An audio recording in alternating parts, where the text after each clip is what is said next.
Hello, welcome to another edition of Capper Comparison Picks.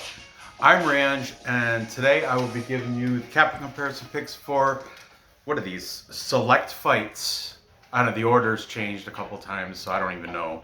But I believe they're select fights for UFC Vegas 51. I do believe this one here is a main eventer. Or I don't know. I really don't. But anyway, I got some more fights.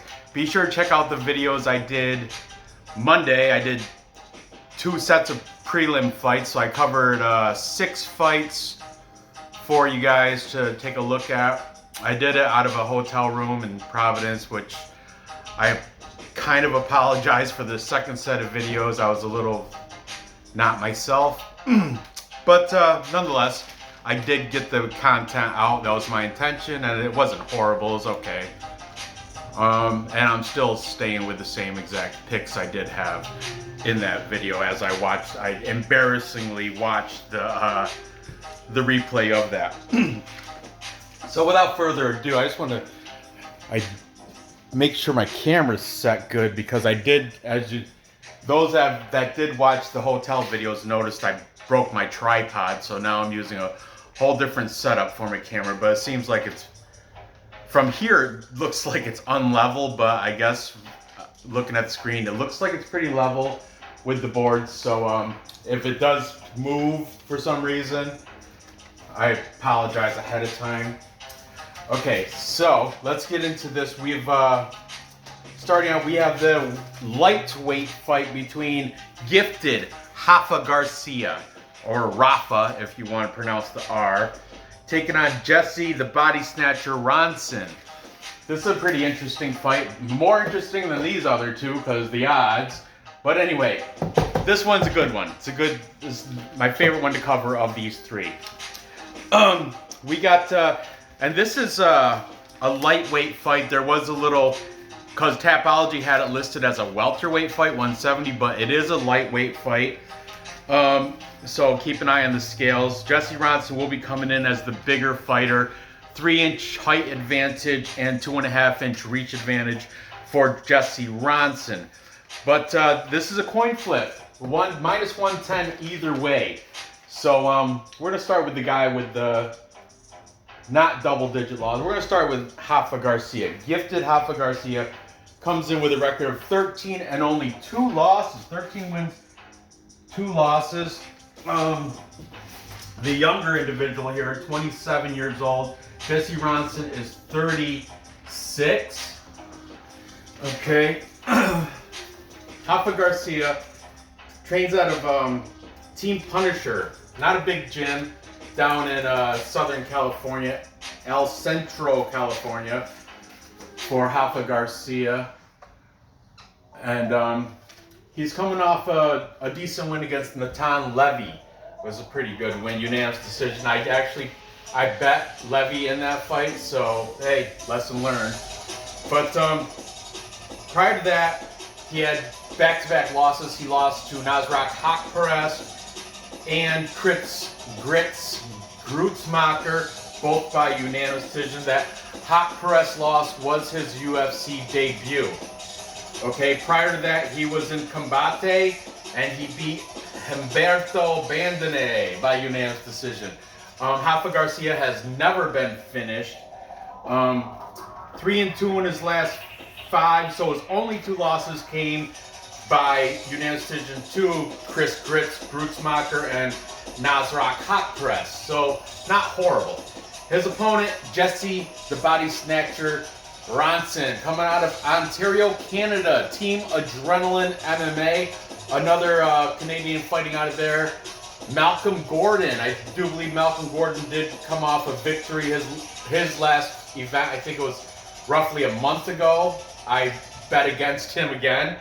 I shouldn't have, but Malcolm Gordon, I do believe, came back as a victor.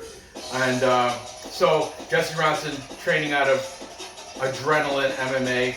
He's coming off a 2-year layoff, and that's because his most recent fight in his UFC debut, he tested positive for anabolic steroids.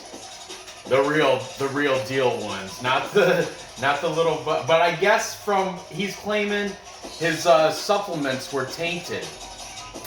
Take that for what it is. I don't know if he's just making that excuse or he knowingly ingested anabolic steroids. Doesn't matter to me. I don't hate him for it. But he did manage to rear naked choke Nicholas Dalby, which is a feat in itself. Steroids are not. Good job in his UFC debut, but he has been out of the cage for 2 years because of that no contest, because of the steroid. USADA doesn't like you taking steroids. So, prior to that, he was coming off a win against Troy Lamson. That was in BTC. That's a Canadian regional scene over there. And he's coming off 2 losses before that to in the PFL against Nikolai Alexeikin, ground and pound round 1, and Natan Schut. Natan Schut is known through the PFL. I think if he isn't now, he was a champion over at PFL for a bit. So he's 2-2 and 1 no contest in his last 5. Jesse Ronson, mediocre, I guess. So this is his second attempt into the UFC. Let's see how he does against Rafa Garcia. All right, as I mentioned, he does have a slight height and reach advantage. Okay, let's see what the cappers have to say in this one. We'll start with Rafa Garcia. We've got Fight Night Pick Brothers going against the fellow countryman, going against the Canadian here and taking Rafa Garcia. Both Matt and Craig. Reluctantly though, but they are taking Rafa Garcia. Then jumping over to the Jesse Ronson side, we've got UFC gambling addicts. Leighton, my man from the UK, taking Jesse Ronson. Jump back over here. We've got the other guy from the UK, the MMA guru, the one that wears the beanie, not to be mixed up with the prediction guru from California. This is the one from the UK, and he's saying Garcia should get a decision victory here. Then we've got Clint and Wheezy from the Die Hard MMA podcast. Both of them, Clint and Wheezy, taking Jesse Ronson. Clint actually put a 4-unit bet on the boy. 4-unit bet for Clint. That's how confident he is in Jesse Ronson getting this win here. I think he caught him at slightly plus money too. I could be wrong. I don't know. But Clint did make a 4-unit bet on Jesse Ronson. And Wheezy backed him up with some stats. Link will be in the description. I urge you guys to check it out if you haven't yet. And for the tiebreaker, we've got the interviewer supreme, James Lynch, and he is on the side. Of course, every showing starts out with the disclaimer, I am not a handicapper. I don't have time to watch these fights. I only go by what I learn from memory, stats, and my interviews. Well, James Lynch, sorry to tell you, there's a lot of cappers that do the same thing. They're just going by, they don't even have the interviews. So good for you, you got that. All they have is stats and memory.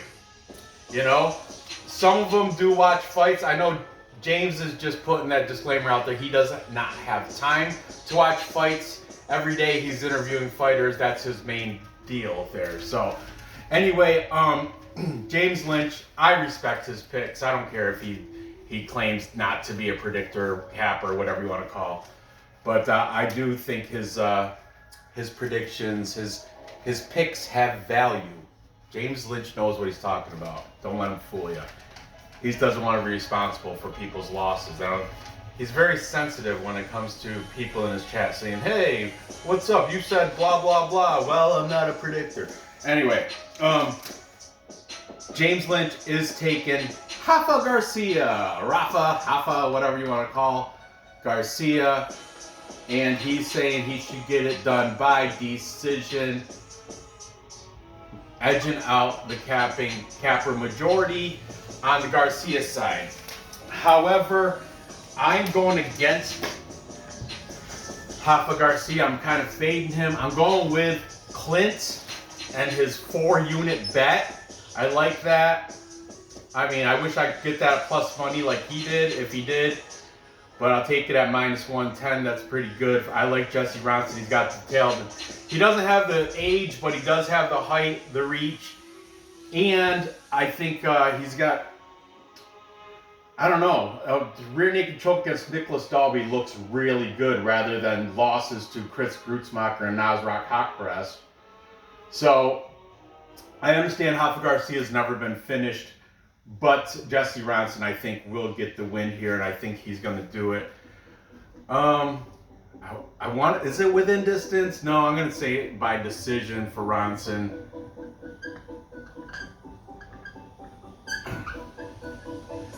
By decision. So, moving on. By the way, this is Nora's rendition of, I'm not going to say who. If you guys can guess, I will, I don't know, make some sort of, whatever. I'll end up telling you before the end of the show. But Nora's rendition of a, famous person. Singer. There's a good couple clues. He's a singer. Nora coming to tell you in a little bit.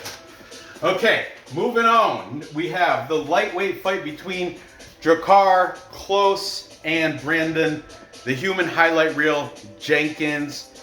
This is a interesting fight. The line doubled. For Drakkar, Klose wasn't open he was like -400 I've written down. Now he's up to -800. That is totally disgusting. I don't even know why or how that happened.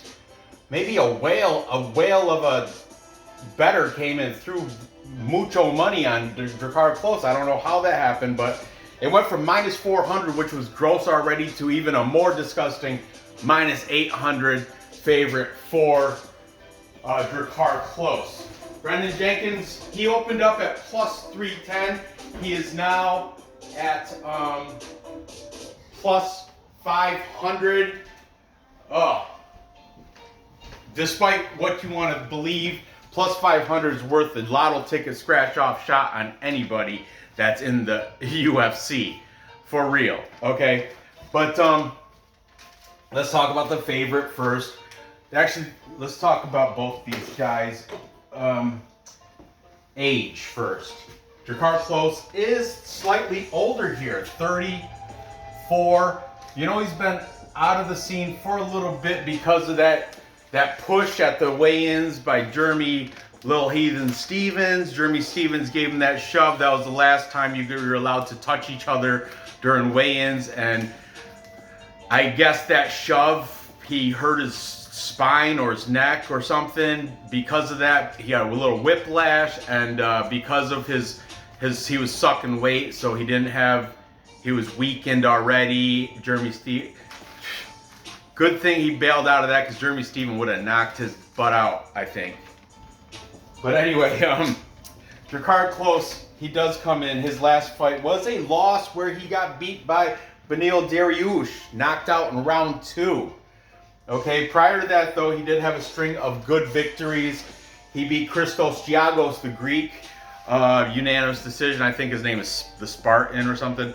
He beat King Bobby Green by unanimous decision, and he beat Groovy Lando Venata by unanimous decision. All those wins by unanimous decision. Prior to that, he lost to one of the Tamer brothers, David Tamer, in his UFC debut against David Tamer. He lost by unanimous decision for Drakkar Klose. His Tapology said he's fighting out of Fight Ready. Not true. He had a little disagreement with somebody over there, and he's been hopping around from gym to gym to gym. He's originally started at MMA Lab. He left there. I think he went to Syndicate for a little bit. When he was in Syndicate, coincidentally, that's where Brandon Jenkins is, Syndicate. And rumor has it, they did have a little sparring, a little drilling back during the days Drakkar Klose was at Syndicate. But he claims to not remember that. I don't know if it's true or not. But anyway, Drakkar Klose then left Syndicate, and now he's for Fight Ready. And then he left fight ready, and he's back at MMA Lab. He says it's like he feels like he's back at home. So I don't know. I do believe Drakkar Klose dates or is with Courtney Casey. I think they might even have children together. I could be wrong, but I do believe that was the person. I try to keep tabs on these power fighter couples because I think if you're married to it, you're gonna it's better for you than if you're not. If you're, you know, because if you're married to a fighter and you're a fighter, what's the topic at dinner? Fighting. You know what I'm saying? It's just like it's ingrained there. So let's talk about Brandon Jenkins. As I mentioned, he trains out of Syndicate MMA. Brandon Jenkins has the slight height, and he's tail of the tape. Height, reach, and age. All that going for the human highlight reel. His UFC debut, he lost to Zhu Rong, which a lot of people are hating on Zhu Rong, calling him a bust. The kid's Zhu Rong is like 20 years old, barely or something. He's so young and everything. He's still got potential, but he was touted as the new hot prospect out of China, and everybody was totally Zhu Rong on wrong because he has not been the hot prospect. However, he did get a ground and pound victory over Brandon Jenkins, round 3 in Brandon Jenkins' UFC debut. Prior to that, he was in PFL where he did a switch flying knee knockout round 1 over Jacob Kilburn. Oh, what a good win. Highlight reel win. That's why, maybe that's where he get his nickname, Human Highlight Reel. Prior to that, he was in Caged Aggression, where he beat Aaron Mitchell unanimous decision. And prior to that, he had a spinning back elbow. I haven't seen it, but I guess you watched the replay, and it is out there for viewing. I guess it sounds like hitting a golf ball. You know, I love the spinning back elbow, just like Molly Meatball McCann did in her last fight over in London. I love that. I like the sound that it makes. Clock. But I guess I gotta check it out. I'm such a busy guy though. It's hard to watch tape on all these guys. But Brandon Jenkins did get a spinning back elbow against Jordan Hinman, and prior to that, he lost by flying knee to Mike Breeden in round 3. That was in the LFA. So Brandon Jenkins, Mr. Human Highlight Reel, it rarely goes to decision, and Drakkar Klose, it almost always goes to decision unless he's getting knocked out. But somebody knows something. That's why this line doubled from -400 to -800. I'm not sure what that knowledge is. I'm going to look into it. I was shocked. Because I had it written down, -400. When I bet online, I'm like, what? -800? What happened? Did Brandon Jenkins break a pinky or something? What's going on? There's something to that. There's something to that. I don't know what it is, but I'm going to keep that in the back of my head. All right. So this, you guys can already foretell what this is going to be. All right. We've got Leighton, UFC Gambling Addicts, taking Drakkar Klose. We've got James Lynch. He says Drakkar Klose should get the decision here. He is a decisionator. As I mentioned, he goes to decision. Jenkins does not. Wheezy is on the side of Drakkar Klose. Does at -400 and didn't like the line. Here at -800, does not. He's staying away from this, but his pick to win is Drakkar Klose. Clint, he's staying right clear of this. He's passing. Not dog or pass, not favorite or pass, just pass. So, all right, Wheezy on there from the Die Hard MMA podcast. But Wheezy does have his own show, and of course, he's part of the Stat Diggers with DFS Brady, DFS by the numbers. Then we've got the Guru. He's taking Drakkar Klose by TKO round 2. Okay, Guru. Method and round. I love that. And finally, we've got the Fight Night Pick brothers Matt and Craig Allen, both on the side of Drakkar Klose, making this a full capper consensus. All right, I guess Nora's upstairs. Is Nora in there? No? Okay. Well, this was obviously going to be a full capper consensus. That's not dance worthy because look at minus 800. You'd be a fool to take Jenkins. You'd be a fool or a degenerate, which I'm not a fool, but yeah. Okay, this is my deal. I'm going to go with Drakkar Klose on Tapology. However, and I think he's going to get a decision. That's going to be my pick for the contest pick, the Tapology. But Mr. Highlight at plus 500 will get a hedge bet from me to get it done within distance. I'm at 500. I don't even got to prop it. I'm just going to put it on the money line. I will put half a unit or maybe a full unit on Brandon Jenkins. I have to do a little deeper dive. I got to figure out why the line jumped from minus 400 to minus 800. That's absurd. I got to go into some Twitter and Instagram. I have to. Hey, if you guys know why the line jumped that much wider than it was already a super wide line, if you guys know, please put it in the comments. I'd really appreciate it because there's some Insta hot take. And I know you guys from the chat on my live stream, I know you guys know the hot take. You guys know the goods. You guys know the info. Fill me in on it. It'd be very appreciative. But as of right now, my pick is going to be Drakkar Klose. However, I am putting a unit on Jenkins at plus 500. So $20 bet will win you $100. That's how that works. $20 to win 100. I'll take that on Mr. Highlight, Brandon Jenkins. Maybe he'll catch him with a spinning back elbow or a switch flying knee. I would love that. Love it. Drakkar Klose. He pushed me. I got whiplashed. I was not going to be out for a while. Quite a while. It's just, I mean, like when I went to school, joking around, because like, when I went to high school, joking around, my friends would come over just out of the blue. When I turn around, they'd push. I could have got whiplash every day from getting pushed.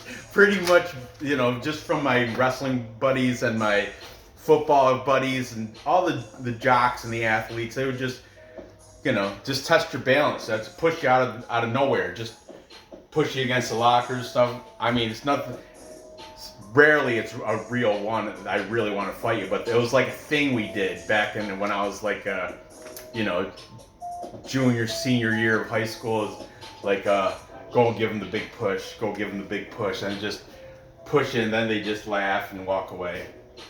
But if you fell, and some guys would pride, if they fell, it would be like fighting. But the wrestling team were tight-knit like brothers. So yeah, I'll see you on the mat later. That's how you played it. And then when it comes to wrestling practice, that's when you have to get your revenge or whatever. But I'm just saying, it's just weird. I guess if you're cutting weight, you're not ready for it, you can get whiplash from a German Heathen's push. Anyway, moving on. Next, we've got the featherweight fight between Pat Sabatini and TJ The Truth Laramie.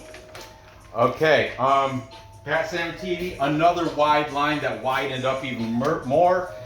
He came in, he's got a record of 16 wins, 3 losses as a professional. He came in as a minus 375. That line has now gone heavy, minus 500. Super wide line once again for Pat Sabatini out of Philadelphia.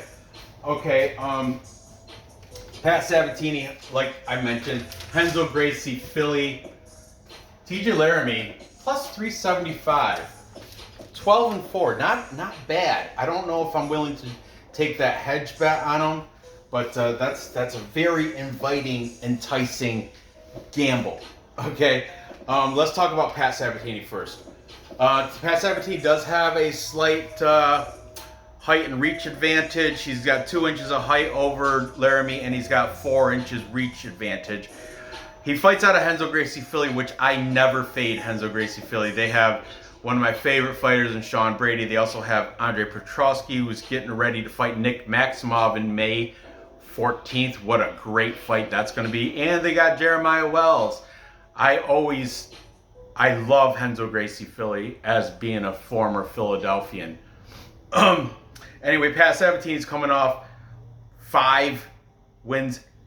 6 wins in a row. Let's see, most recently, Tucker Lutz, he beat him by unanimous decision. Before that, Jamal Emmers, heel hooked him.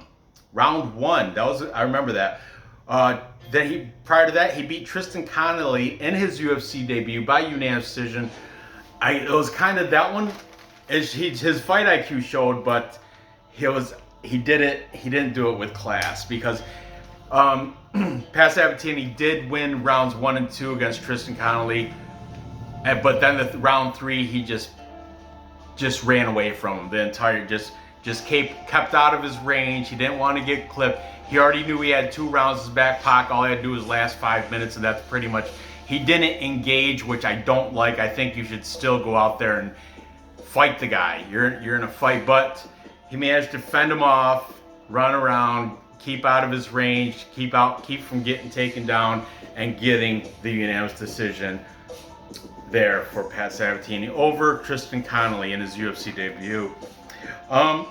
Before that, he beat Jesse Stern, armbar round 2. That was in Cage Fury, where Cage Fury is that Philadelphia regional scene where all those Renzo Gracie guys just rule over Cage Fury. And wins over Jordan Totoni and James Gonzalez, both within round 1. So yeah, Pat Sabatini, the real deal here. He's got collegiate wrestling background. He's going to a fantastic BJJ place.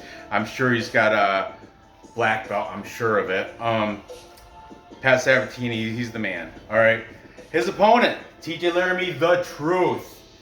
He's coming off his UFC debut loss to Derek Minner, where Derek Minner guillotine choked him round 1. I think it was rather quickly. I don't know the exact. I didn't write the time down, but I want to say it was quick. It was less than a minute, I think, in the first round. Before that, he won in the Contender Series against Daniel Swain by Dr. Stoppage at the Dr. Stoppage in the end of round 1. I don't know what I wrote there, but yeah, it was Dr. Stoppage. And I think I wrote maybe rib. He cracked his rib or something. I don't know, but it was Dr. Stoppage. He couldn't go on. I didn't watch the fight. Prior to that, he was winning over in PFC. That's another Canadian regional scene where he beat Andrew Cruz, unanimous decision, and in TKO, also in Canada, where he has a win over Charles Air Jourdain on the Canadian circuit. He's 4-1 in his last 5. He trains out of Maximum Training Center. I didn't get a lot of info on that. I think that is out of Canada. He does have a brother that's also in the fight game, so I don't know. It's just TJ Laramie. He's going to be the shorter, smaller guy in there, but he does have some surprise knockout power. I mean, maybe. Does he? I don't know. TJ Laramie. So, TJ Laramie's 24. He does have a slight edge when it comes to age because Sabatini's 31. But as I mentioned, Sabatini does have 2 inches of height and 4 inches of reach over TJ Laramie. Let me write these people down so I can just get this over with too. Fight night picks, Matt and Craig Allen all over Sabatini. The Guru, he's saying the same thing like what happened with Derek Minner. He's going to submit TJ Laramie round 1. Clint and Wheezy. So I'm going to write Die Hard because that's the Die Hard MMA podcast by Clint McLean, and his guest was Uncle Wheezy. Lynch, James Lynch. on the side of Sabatini, and UFC gambling addicts late in to finish it off, making this another full capper consensus. Obviously, minus 500, why wouldn't it be? And this one, I am not going to hedge bet TJ Laramie. I just don't think he's got a shot in there. Whereas in this case, I think Jenkins might have a shot against Drakkar Klose. I mean, the guy got injured from a push. So anyway, I know I shouldn't hate on that. That was a legit injury. Don't say he's faking it. I'm not saying he's faking it. It's just weird. It's just, you know, weird that he was out so long with that. And has he recovered from that push? Has he? I don't know. But Pat Sabatini should get the victory here. And I think I'm going to take him to get it done by submission in the first, yeah, we'll give it round 2. We'll say round 2, submission, round 2, prop that out, make it a plus money. There you go. So to recap, time check. Whew, how's my time on here? Perfect. Okay, to recap, I've got Ronson to get the decision victory over Rafa Garcia. I am putting a lot of weight into Clint's 4-unit bet. I'm going on his confidence, but I do tend to like Ronson here. I think he is the bigger guy here, and Rafa Garcia has really not impressed me with those losses to Chris Grutzmacher and Nasrat Hakparas. Natan Levy, I thought he was going to beat him, but Decisionator Garcia managed to get that win over there. But yeah, I'm going to go with the body snatcher and Jesse Ronson. I like that he finished Nicholas Dalby. I don't care if he was on steroids or not. And then I've got Drakkar Klose. I'm going to take him in the contest pick, but something's fishy about why the line jumped on. Is it a trap? It's a trap. I don't know. But I'm going to hedge Brandon Jenkins. Brandon Jenkins is Mr. Highlight. Does have that switch flying knee knockout. Does have a spinning back elbow knockout. I hope he does one of those things and takes care of Drakkar Klose in a very close fight. No, you know, I'm just playing on the words. But for real, I want Brandon Jenkins to win. But sensibly, I can't pick him minus 800, you know. And finally, I'm taking, just like everybody else in the world, I'm taking Pat Sabatini to beat TJ Laramie by submission. It's the most sensible choice through your brain. There is a slight chance that Laramie might win, but not even worth my hedge bet. Okay, so there you have it. Gather the info. Place your bets and cash those tickets. This picture, I will tell you who it is right now. I'm going to show you because my kids think it's hilarious to slide this picture in my notes, slide it in my laptop when I open my laptop, and they like to rickroll me. It is Rick Astley, and that's her artist rendition of Rick Astley. Not a bad job, Nor. Pretty good. It's a Rick Astley reverse card. But anyway. Yeah. So there you have it. I appreciate you guys watching. Give me that thumbs up. Go ahead and, man, if anybody knows any hot information about this fight, why that number jumped up so much, please tell me in the comments. Also, fill the comments with who you think is going to win this one.